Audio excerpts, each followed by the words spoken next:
Thanksgiving was supposed to be quiet, maybe even pleasant, but my mother had other plans. The meal had barely settled on our plates when she lifted her glass, acting like she was making a toast, and announced with sugary venom, "Your sister will be receiving the insurance money. You don't need it." The whole table stiffened. My sister flashed that familiar smug smile she saved for moments she thought she'd won. I let out a slow laugh, leaned back, and replied clearly enough for everyone to hear, "Mom, are you sure you want me to bring everything out into the open right now?" Her eyes widened. My sister blinked, suddenly unsure. "Bring out what?" she asked under her breath.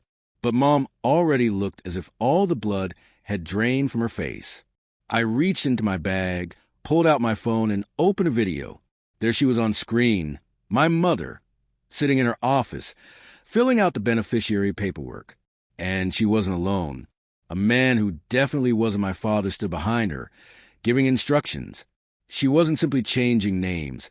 She was forging my father's signature line by line. My sister sputtered into her drink. But that wasn't the part that hit the hardest. Mom lurched forward. "Turn it off." I leaned away from her reach. Why? Worried Dad might find out. The room froze. Everyone knew the truth. Dad had passed only 3 months earlier. His insurance payout was the last piece of him left. Mom hissed, "You're trying to destroy this family."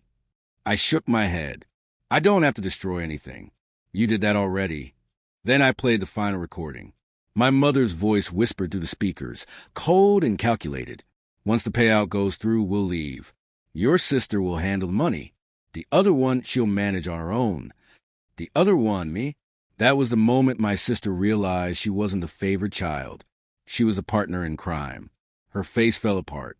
"Mom, you told me she was important. I help you for us." Mom snapped at her, furious. Their alliance broke right there in front of the mashed potatoes. I stood up, dropped my phone back into my purse, and said calmly, "Everything is already forwarded to the insurance company and to Dad's lawyer." My sister burst into tears. Mom looked like shattered porcelain. "Oh, and one more thing," I added as I put on my coat. "The payment has been frozen. They're opening a fraud case." Mom screamed my name. My sister begged me not to leave. I simply turned at the doorway. Happy Thanksgiving. The next morning, the insurance office called. After reviewing the documents and recordings, they awarded the payout to me, the only legitimate beneficiary. Mom was reported. My sister was listed as a willing accomplice. Their little empire crumbled overnight. And me? I didn't just receive the money. I got something better, clarity, peace, and the satisfaction of watching the truth finally catch up to them. They never ignored me because I was insignificant. They ignored me because they thought I was harmless. That was their final mistake.